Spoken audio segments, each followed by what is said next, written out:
오늘 시간에는 무엇이 사마리아인을 구원받게 했는가? 라는 제목으로 함께 은혜를 나누길 원합니다. 오늘도 거룩한 주일에 주님께 예배하러 난 여러분들을 하나님께서 진심으로 사랑하십니다. 하나님의 놀라운 축복을 여러분의 영혼과 가정과 직장에 누리게 되실 축원합니다. 하나님의 이 놀라운 사랑이 내 것이 되기까지는 사실 상당한 시간이 필요합니다. 곡식을 땅에 뿌려서 바로 거둘 수 없는 것처럼 우리의 신앙생활 현재 잠깐 어려움이 있다고 절대 절망하지 마시고 끝까지 하나님을 의지하게 되면 풍성한 소출을 반드시 하나님께 바칠 줄로 믿습니다. 그 기간을 참지 못하는 사람은 일평생 방황하고 이리저리 흘러다니는 사람이 되는 것이고, 그걸 딱 이기게 된 사람은 영원한 간증이 되어서 후손들에게까지 아빠 엄마 이렇게 살았다 말할 수 있는 놀라운 간증자가 되는데, 우리 성도들은 그러한 은혜 꼭 여러분의 눈앞에 주어질 때까지 흔들지 말고 끝까지 달려갈 수 있게 되기를 축원합니다. 오늘은 추수감사주의를 맞아서 감사의 의미를 새롭게 조명해 보고자 합니다. 구원과 감사에 관한 이야기를 좀 할까 하는데요, 사람은 과연 어떻게 해야 구원을 받을 수 있을까요? 많은 사람들은 오늘날 믿기만 하면 구원을 얻는다라고 생각합니다. 그렇죠. 믿음을 통하지 않고서 구원 얻을 수 있는 방법은 없습니다. 우리의 선행으로 구원 얻을 수는 없는 것이죠. 우리가 아무리 착해도 죄를 용서받을 길이 없기 때문에 천국을 들어갈 수는 없는 것입니다. 그래서 우리는 믿음을 통하여 예수 그리스도의 피공로를 힘입어 구원받는 줄로 믿습니다. 그런데 이 믿음을 통한 신앙 고백을 우리가 구원받는 잣대로 여기게 될 때, 우리 보통 그리스도인들이 오늘날 이 개신교적 상황에서 기독교인들이 생각하고 있는 것은 어떤 믿음이라는 것을 가지고 있는 것일까요? 우리가 오늘 대한육신 장로의 동탄 명성교회는 통합 측에 속한 이 교단에 속해 있습니다. 이 교단이 신앙의 근간으로 삼고 있는 것은 웨스트민스터 신앙 고백이라는 신앙 고백입니다.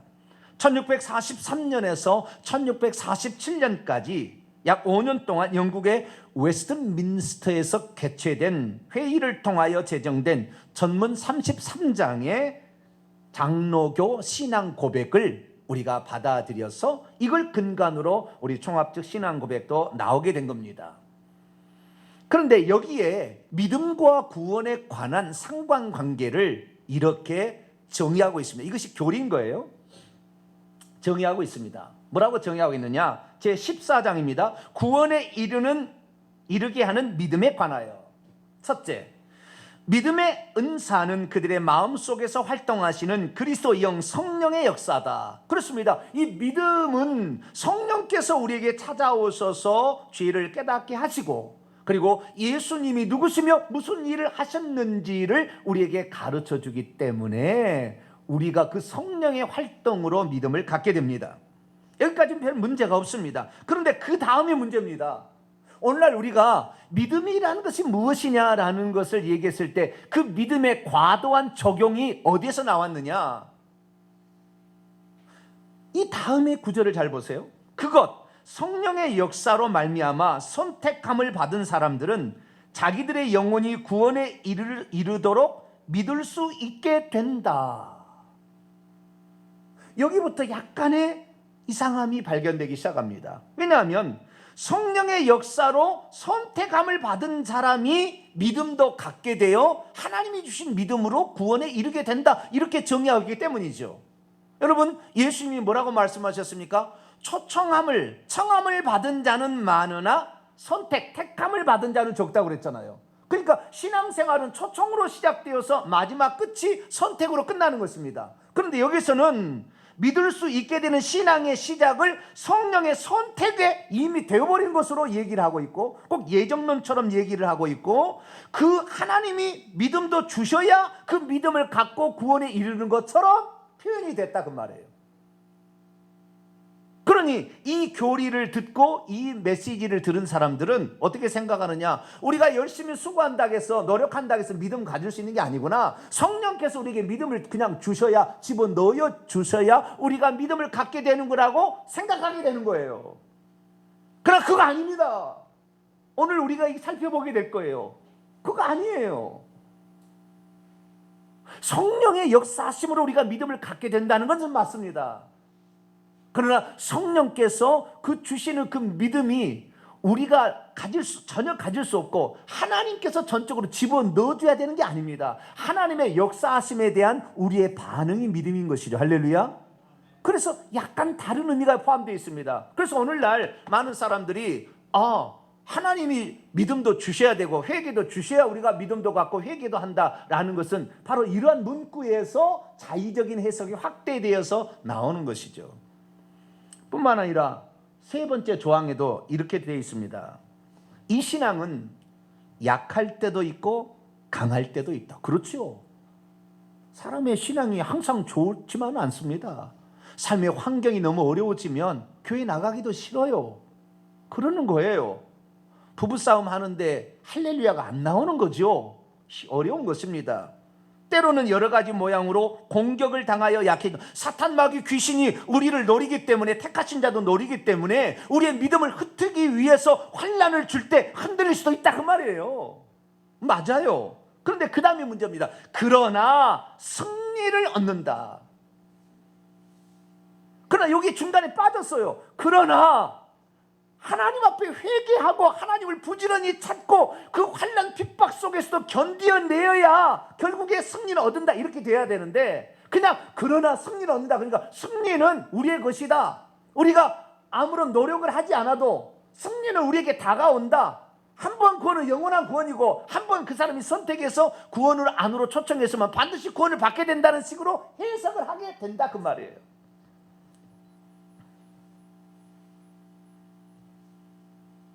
하나님이 우리에게 믿음을 주셔야 우리가 구원을 얻을 수 있다고 한다면 모든 사람이 구원을 받아야지요. 왜냐하면 하나님께서는 모든 사람이 구원을 받으며 진리의 지식에 이르시기를 원하시기 때문에 그렇습니다. 하나님은 누구에게는 구원받을 수 있는 믿음을 주시고 누구에게는 구원받을 수 없도록 멸망으로 인도하실 그런 하나님이 아닙니다. 자기 마음대로 하시는 하나님이 아닙니다.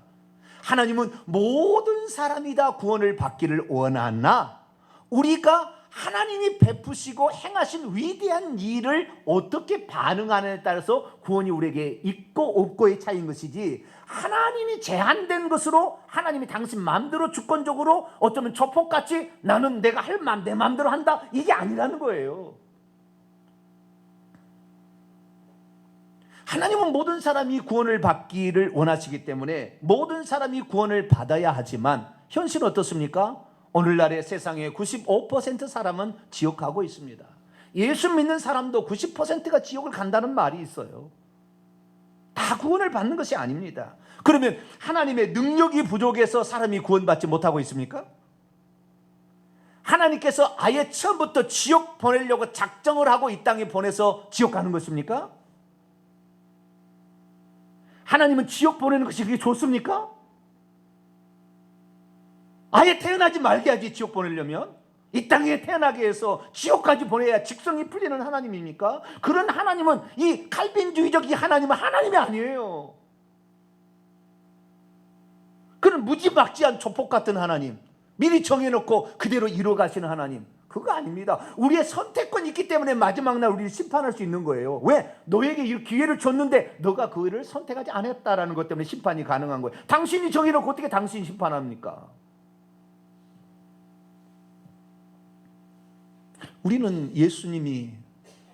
우리가 믿는 그 하나님이 얼마나 우리를 구원하시기를 원하시는지, 있으시는지를 알아야 합니다. 지난주 새벽 기도 시간에 제가 마태복음 20장에 나오는 포도원 품꾼의 비유를 말씀을 살펴보았습니다. 포도원 품꾼의 비유는 포도 수확철이 다가와서 포도 주인이 일꾼을 고용해서 포도 수확을 해야 되는데 이른 아침에 장터에 나가서 오전 6시에서 오후 12시 오후 6시간 12시간을 일한 자들에게 한 데나리온 하루 품삯을 주기로 약속을 하고 들여보냈습니다. 그러면 끝내야 되는 거 아닙니까? 근데 이 주인은 이상합니다. 오전 9시에 장터에 나갔습니다. 그랬더니 아직도 일감을 얻지 못해서 서성이고 있는 사람들을 보게 된 거예요. 내가 당신에게도 일한 만큼 합당히 줄 테니까 우리 포도원에 가서 일하지 않겠소? 그러시다면 감사하죠. 이래서 들어갔다는 거예요. 그런데 그대로 끝나면 더 좋을 텐데 12시에 가보고 오후 3시에 가보고 심지어 오후 6시면 종료될 1시간 전인 오후 5시에 가서도 사람들을 불러다가 포도원에 들여보내는 거예요. 오후 5시에 가서 물어봤습니다. 당신은 왜 아직도 여기에 있습니까? 우리를 고용해주는 자가 없어서, 얼마나 좀 부족했으면 우리를 고용해주는 자가 없어서 여기 있습니다. 그랬더니 그러면 내가 쓸 테니까 들어가라고. 이게 무엇입니까? 이 포도는 교회 생활입니다. 이 포도원 주인은 하나님을 말하는 것입니다. 우리에게 교회 생활 안으로 어찌하든 집어넣어서 구원받을 수 있는 어떤 품삯 데나리온이라는 구원을 받을 수 있도록 기회를 주시고자 우리 주님은 그러신 분이라 그 말이에요. 긍휼이 풍성하신 그런 분이라 그 말이에요. 우리 하나님은 품삯이 아까워 머리 굴리는 그런 분이 아닙니다. 어쨌든 누구든지 포도원에 들여보내서 일하게 하심으로 그들에게 무엇인가를 주시고자 이렇게 애쓰시는 분인 거죠. 우리 하나님은 당신이 미리 정해놓고 지옥 가는 것을 보고 고소하다고 생각하는 촉법 같은 하나님이 아니에요. 우리에게 어찌하든지 구원의 기회를 주셔서 우리로 하여금 구원받을 만한 합당한 사람인지를 우리에게 확인하시고 그런 자들을 천국 보내시는 바로 그런 분이라는 것이죠. 그럼에도 불구하고 오늘날 많은 사람들이 어떻게 구원을 얻는지에 관하여 정확한 하나님의 방법을 잘 모릅니다. 그래서 오늘은 이 말씀을 통하여 하나님께서는 어떻게 해서 사람을 구원하시는 것인가? 어떻게 했길래 그 사마리아인을 구원하셨는가? 이 장면을 통하여 우리의 구원관을 다시 정립하시고 구원받기에 합당한 자로 여러분을 빚어갈 수 있게 되기를 축원합니다. 오늘 본 말씀은 나병에서 고침을 받은 10명의 환자들 중에서 사마리아 나병 환자만 하나님께 영광을 돌리며 예수님께 돌아와 그분의 발 앞에 엎드려 감사하였고, 그러자 주님께서 그의 믿음을 보시고 그에게 구원이 너에게 임하였다 선포했다는 말씀입니다. 사마리아 나병 환자는 어떻게 되어서 병만 고치지 않고 구원까지 받을 수 있는 사람이 되었을까요? 오늘날에는 믿음만 있으면 구원을 받을 수 있다고 말하기도 하고 그것도 하나님이 주셔야만 믿을 수 있다고 하며 아무것도 할 필요가 없다는 구원관이 과연 이 본문과 일치하고 있습니까? 정녕 이 사마리아 문둥병자는 입술로만 고백함으로 구원을 받게 된 것일까요? 오늘 본 말씀은 AD 30년경 예수께서 공생의 3년을 끝내실 바로 그 무렵에 예루살렘으로 올라가셨다가 베레아로 가셔서 거기에서 베레아로 가셔서 전도하시고 마지막으로 갈릴리와 사마리아 접경 지역에 가셔서 최후의 마지막 길입니다. 그 전도길을 가다가 어느 마을에서 10명의 문둥병자를 고친 사건을 말해주고 있습니다. 예수님이 어느 마을에 들어가고 있는데 저 멀리에서 나병 환자 10명의 남자들이 소리를 지르며 예수님께 간구했습니다. 예수 선생님이여 우리를 불쌍히 여겨주소서. 여기서 예수 선생님이란 말은 티처란 말이 아닙니다. 가르치는 자, 디다스칼로스가 아닙니다. 여기에서 선생님이란 말은 에피스타타라는 특별한 용어로서 주관자라는 뜻입니다. 예수 주관자시여, 절대 능력자시여, 마음만 먹으면 뭐든지 할 수 있는 전능자시여, 저희들을 불쌍히 여겨주세요 라고 간구를 했습니다. 그러자 예수님이 그들의 간구를 들으시고 말씀하셨습니다. 가서 너희 몸을 제사장들에게 보이라. 그들은 예수님 말씀을 듣고 제사장들에게 가다가 그만 고침을 받았습니다. 그런데 그 중에 한 사람, 사마리아 사람이라고 일컫는 그가 예수님께 돌아와서 감사하며 절을 했다는 거예요. 이 사마리아 사람은 혼혈종으로서 이방인이라 불렸고 계취급을 받았던 북이스라엘의 후손입니다. 그런데 이 예수님께서 이 이방인 외에는 하나님께 영광을 돌리러 온 자가 없느냐, 이방인이라고 말했는데 이건 번역상에 좀 부족한 것입니다. 이방인이라는 표현은 에스노스라는 헬라어를 써야 합니다. 에스노스, 열국, 민족, 나라, 이방인, 그렇게 번역이 됩니다. 그런데 여기는 에스노스가 아니라 알로게네스입니다. 알로 another, 게네스는 제네시스가 거기서 나왔는데요, 탄생, 출생이라는 말입니다. 그래서 탄생이 다른, 혈통이 다른 자라 그 말이에요. 이 이방이라는 말, 이 혈통이 다른 자 외에는, 다시 말해서 이 북이스라엘은 피가 이방이라고 섞여져서 언약의 자손의 피가 아닌 이 다른 사람인데도 이렇게 와서 나에게 감사했거늘 나머지 9명은 어디 있느냐라고 말씀하고 있는 것이죠. 이 사마리아 문둥병자는 길을 가다가 자기의 손을 보고 발을 보았더니 어느 순간에 진물이 없어지고 새살이 돋아서 자기가 나은 것을 발견하게 되었습니다. 그러자 그는 주님께로 다시 돌아와서 감사를 했습니다. 그때 주님의 섭섭한 말이 있어요. 주님의 섭섭함이 들어있는 말을 했어요. 뭐라고 얘기했느냐? 예수께서 대답하여 이르시되 10사람들이 다 깨끗함을 받지 아니하였느냐? 그런데 그 9은 어디에 있느냐? 이 이방인 다른 혈통을 가진 자 외에는 하나님께 영광을 돌리러 돌아온 자들이 없느냐? 원문에 보니까는 하나님께 영광을 돌리러 돌아온 자가 발견되지 않았다. 너를 제외한다면, 이렇게 말씀하고 있습니다. 그러자 주님은 이 말을 하시고 그 사마리아에게 일어나라, 그리고 가라, 내 믿음이 너를 구원하였다 말했습니다. 그렇다면 우리는 이 나머지 9명은 누군지를 알 수가 있습니다. 나머지 9명은 유대인 혈통이 좋은 언약 자손이었음을 말해주고 있습니다.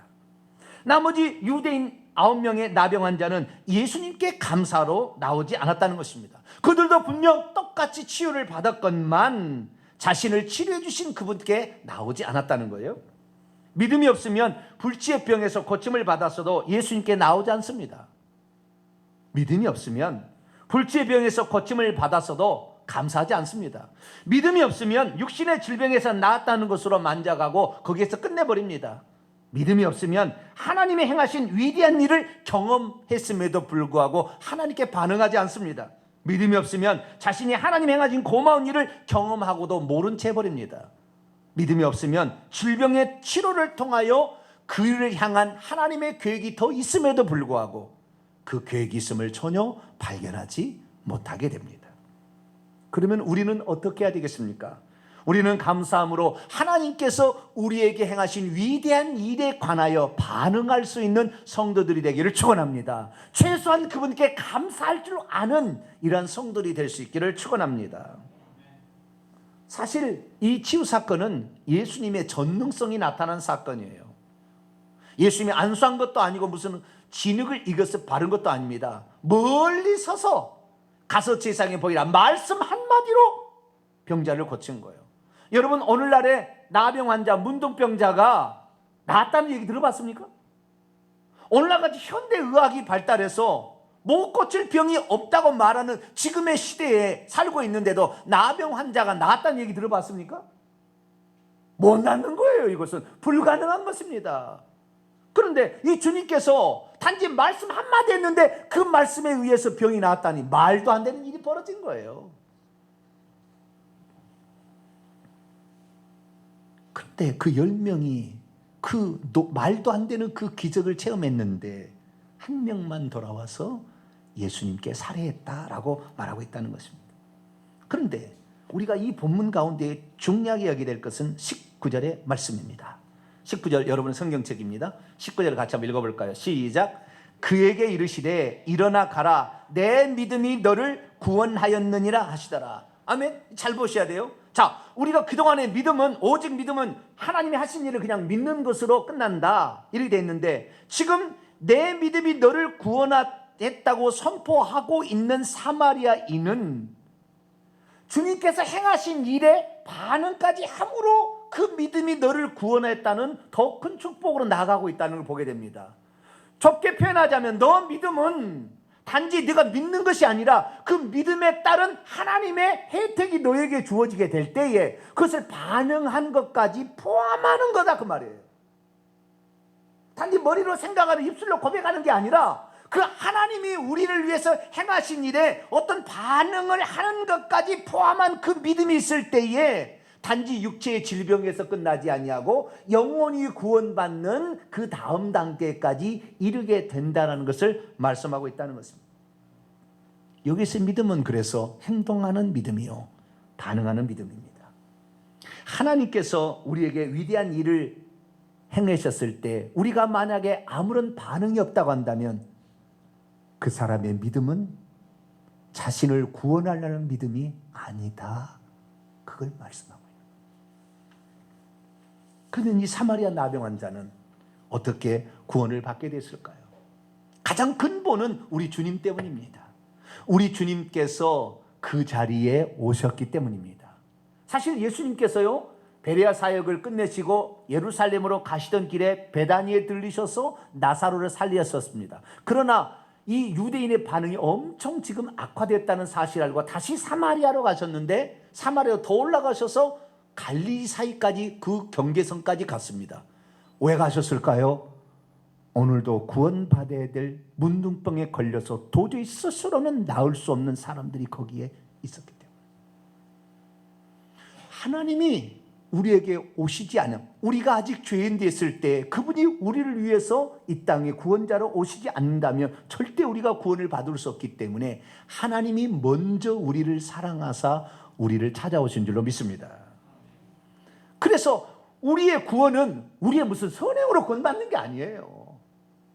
우리의 선행이 구원의 조건이 아닌 것입니다. 우리 주님이 우리를 위해서 찾아오시고 뿐만 아니라 그분이 우리를 구원할 만한 에피스타타, 전능자, 주관자이기 때문에 가능한 것입니다. 그분이 하나님이기 때문에 가능한, 말씀 한마디라도 문둥병을 고칠 수 있는 전능자이기 때문에 가능한 거예요. 우리가 아무리 죄송합니다 석가모니에게 절한다 할지라도 그는 우리를 구원할 만한 전능자가 아니기 때문에 인간을 구원할 수가 없는 거예요. 전능자가 우리에게 찾아왔기 때문에 그분을 믿음으로 우리가 구원받는 줄로 믿습니다. 예수 위에 구원자가 없는 거예요. 그러니까 그분은 일부러 구원이 필요한, 내가 가지 않으면 영원히 지옥 갈 수밖에 없는 영혼들을 아셨기 때문에 그들의 영혼을 찾아가셔서 일부러 가셨어요. 그래서 성경 원문이 보니까 11절에 예수께서 친히 가셨다 이렇게 얘기하고 있다고요. 친히 일부러 그곳에 찾아가신 거예요. 왜? 그 사람들이 있으니까. 여러분들이 스스로 구원받을 수 없으니까 주님께서 이 땅에 육신을 입고 오셨고 성령을 통하여 여러분의 마음을 두드려서 믿게 하셨다 그 말이에요. 할렐루야. 그래서 구원의 시작은 하나님으로부터 시작이 됩니다. 그래서 주님 말씀하십니다. 하나님의 세상을 이처럼 사랑하사, 이같이 사랑하사, 그분은 독생자를 주셨는데 그분을 믿고 있는 모든 사람이 멸망치 않도록 하기 위함이다. 그분이 우리를 위해서 찾아오셨음을, 우리 스스로는 절대 구원받을 수 없는데 그분이 우리를 친히 사람이 되어 오셨음을 잊지 말게 되기를 축원합니다. 뿐만 아니라 이 사람들이 고침을 받은 것은 그들의 삶의 필요를 알았다는 거예요.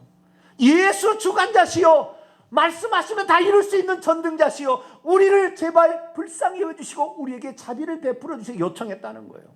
여러분, 우리의 삶에 아무리 어려운 문제가 있어도 우리가 전능자에게 아뢰지 않는다고 한다면 무엇이 우리를 도와주겠습니까? 무엇이 우리를 도와주겠냐고요. 이 문둥병자 돈이 아무리 많이 가지고 있다고 한들 그 병에서 고침을 받을 수 없는 거예요. 무엇이 우리를 도와주겠습니까? 여러분, 전능자께 호소할 수 있게 되기를 축원합니다. 우리 하나님께 호소했을 때 하나님 우리를 들으시고 우리에게 응답하신다 그 말이에요. 뿐만 아니라 그들은 주님이 하신 말씀을 믿었고 순종했습니다. 가서 제상이 보이라. 왜 제상이 보입니까? 레위기서 보게 되면 13장, 14장, 14장은 진짜 14장에 보면 어떻게 고침을 받았니 확인하는 것은 제사에 가서 몸을 보여서 제사장이 너 나았다 그러면은 제사를 드려서 깨끗해진다라고 규정되어 있습니다. 그러니까 제사장에서 몸을 보이라는 것은 너가 확실히 나았다는 걸 제사장한테 인정을 받으라 그런 거 아닙니까? 그래서 그들이 달려갔는데 이 제사장에 간다고 한들 여기서 무슨 변화가 있을까라고 주님에 대해서 헛소리하고 자빠졌군. 그래서 아무도 그 자리에 안 갔을 거예요. 사마리아와 갈릴리 저 북쪽의 경계에서 남유다 예루살렘까지 가서 제사장이 보여야 되는데 그 일을 안 했을 것입니다. 그러나 그들은 주님의 말씀을 전능자의 말씀으로 믿었기 때문에 여러분도 그렇게 믿으면 여러분 삶의 기적이 나오는 거예요. 그걸 안 믿기 때문에 기적이 없는 거예요. 저분이 하신 말씀은 틀린 말씀이 없고 반드시 그렇게 이루어진다. 지금 삶에 내가 썩어 문드러지고 내가 암병으로 죽어가도 주님께서 말씀하신 대로 나는 회복된다. 회복돼 버리는 거예요. 그렇게 이들은 믿었다 그 말이에요. 그런데 그 다음이 구원을 가르는 기준으로 달라지게 되었다는 거예요. 한 사람과 9사람으로. 한 사람은 그 중에서 사마리아 문둥병자였어요.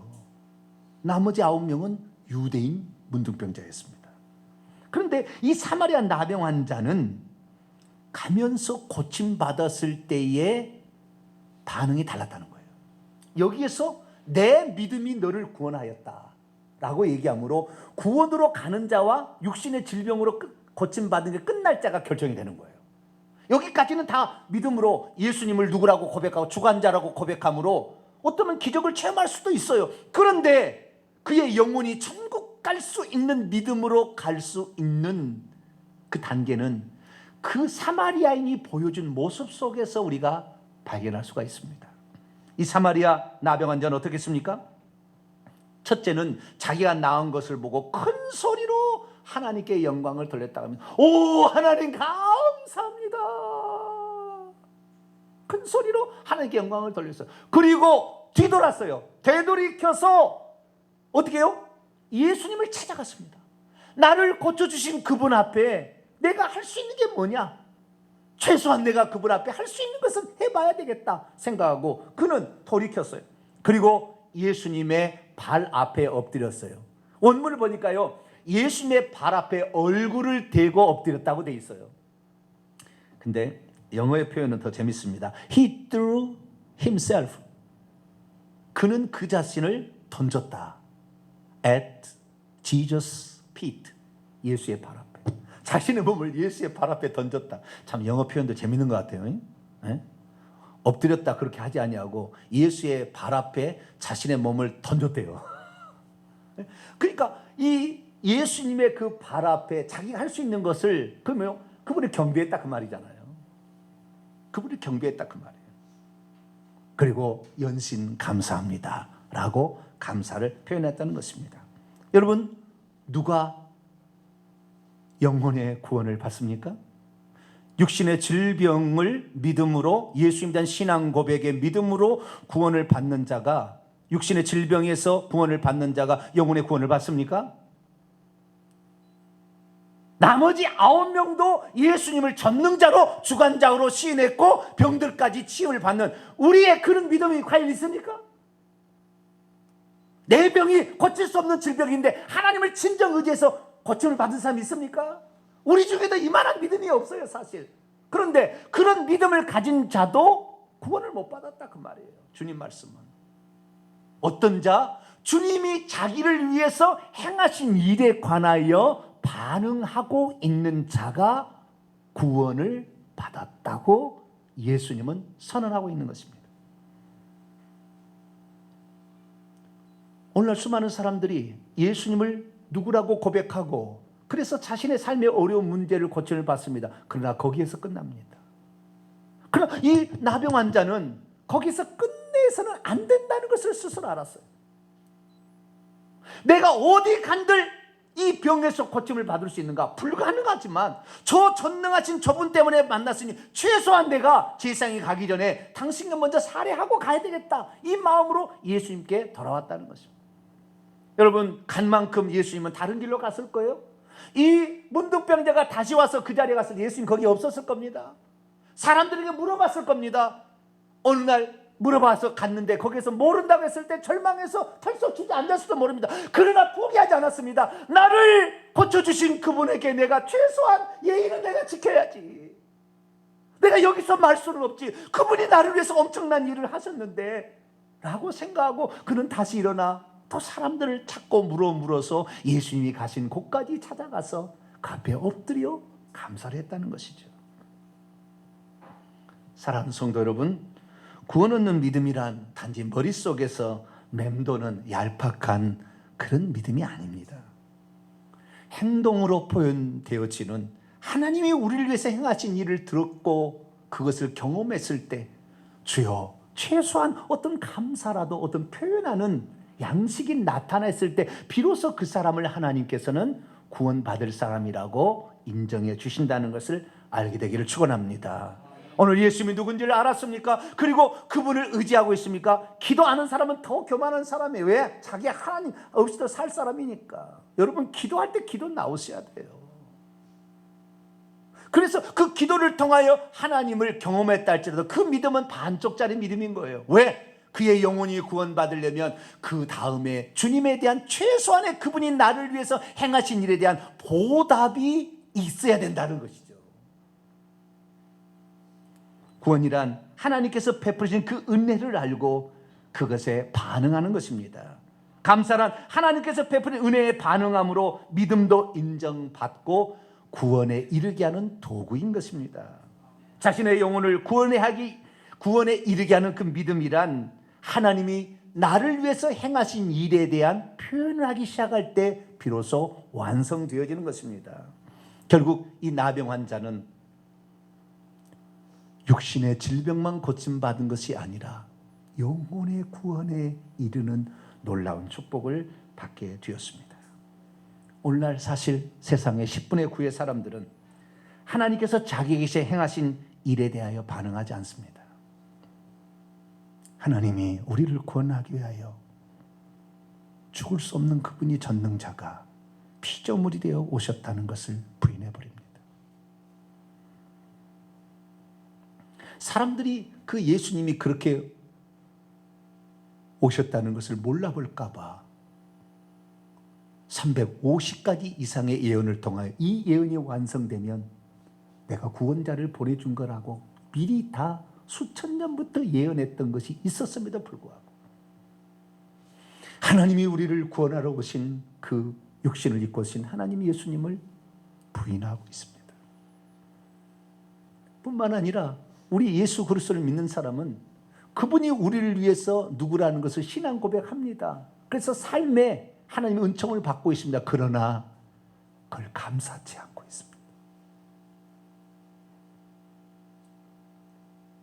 나쁘게 표현하면 하나님 베푸신 은혜를 입시 써버린 거예요. 파렴치한 인간으로 살아가고 있습니다. 배은망덕한 인간으로 살아가고 있습니다. 받은 은혜를 전혀 보답할 줄 모르는 냉혈한으로 살아가고 있는 것입니다. 어떻게 합니까? 이 사마리아 친구는요, 자신이 할 수 있는 최선을 다했어요. 우리가 하나님 우리에게 베푸신 은혜에 보답하라고 하니까 무엇을 어떻게 하는지 그것은 정해지지 않았어요. 그건 뭐 이렇게 하고 저렇게 할 수 있는, 사마리아 이 문둥병자는 문둥병자로 살아왔기 때문에 주님께 드릴 것이 없었어요. 드릴 게 없으니까 최소한 그분 앞에 엎드려서 내가 그분께 감사라도 표현하지 않겠냐 그랬다는 거예요. 제가 한때 여기에 있다가 3층으로 내려갔습니다. 교인들이 많아져가지고 한 120명 출석해서 1년도 안 됐는데 밑으로 내려갔어요. 그래서 밑으로 내려갔는데 이 종교부지가 생기면서 여러 가지 변수 이사로 말미암아 성도들이 줄어들었어요. 그런데 그 임대비가 엄청났습니다. 330만 원. 뭐 이럴지 가니까 400만 원이 넘어갔어요. 너무나 많아서 견딜 수가 없었어요. 제가 우리 성도들 얘기 안 했습니다. 얘기는. 견딜 수, 이걸 하긴 해야 되는데, 그래서 제가 임대업자인 그 안과 의사에게 찾아갔습니다. 제가 새벽에 기도했습니다. 하나님, 내가 이것을 그 양반한테 드려야 되는데 드릴 수 없고 돈은 없고 이거 어떻게 해야 됩니까? 그래서 제가 기도하다 그랬어요. 내가 그분 앞에 무릎 꿇고 임대비를 좀 낮춰달라고 얘기하면 그분이 임대비를 낮춰주지 않을까. 새벽에 제가 그래서 기도했어. 주여, 내가 그분 앞에 꼭 찾아가서 무릎 꿇고 한번 청을 해보겠습니다. 100번을 기도했어요. 그리고 제가 전화를 드리고 약속한 날 평택에 있는 그 안과 의사에게 찾아갔습니다. 순서를 기다려서 그 앞에 갔어요. 근데 여러분,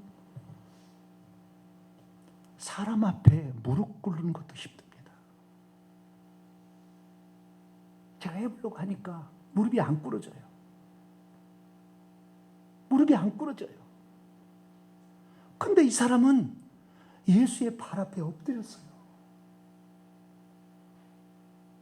이게 쉬운 일이 아니에요. 그는 가진 것이 없었기 때문에 드릴 것은 없었고, 내가 이분의 최대한 존경과 감사의 표시를 하고 싶은데 무엇을 할 수 있을까?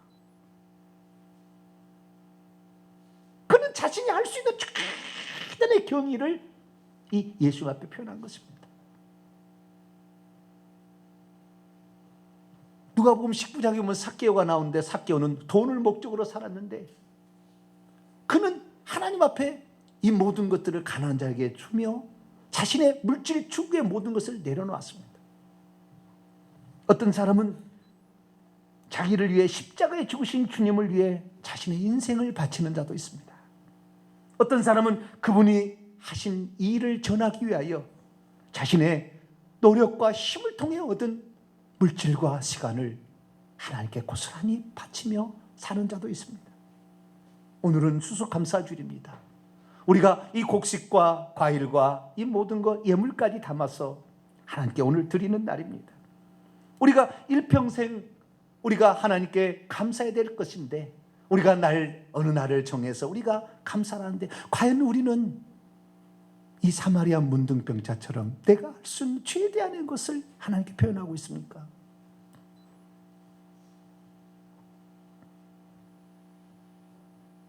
우리는 사실 너무 인색한 것 같아요. 저는 나를 보고 알았어요.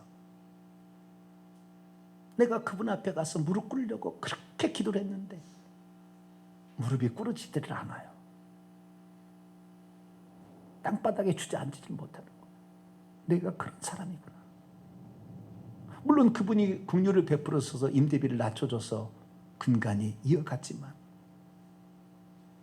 내가 과연 정말 겸손히 나를 낮추고 우리 주님이 우리를 위해서 행하신 일에 대하여 내가 정말 진실로 보답하는 삶을 살 수 있을까? 내 자신을 다시 한번 점검합니다. 사랑하는 성도 여러분, 믿음 입술로 고백한다고 천국 가는 게 아닙니다.